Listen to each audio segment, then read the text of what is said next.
Jira jirtu kabajamtootaa bakka guyyaa ayyaana du'a Yesuusiin isiniin ga'e jechuu isin beeksisaam hordoftoota amantaa kiristaanaa maraanuu bakka guyyaa du'a ka'aa Yesuus Kiristoos isiniin ga'e jechaadha.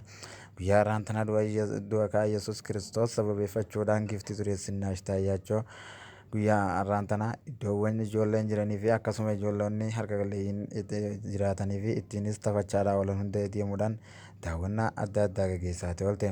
Haala kanaanis ijoollota kanas gargaaruu fi akkasuma wantoota adda addaa kan isaan barbaachisan gochuun guyyaa kaleessaa fi har'arraa guyyaa ayyaana du'a Yesuus Kiristoos jechuudhaan gaggeessaatee oolan. Haaluma kanaatiinis du'a Yesuus Kiristoos amantaa kiristaanaa biratti biyyoota addunyaa marattuu akkaan oduu keenya isa itti aanu miidiyaa Addis Istaandard meeshaalee isaa meeshaa elektirooniksii fi hundaa'uu humnoonni mootummaadhaa hafiisa isaanii seenanii guuruun isaaniitis dhagahame.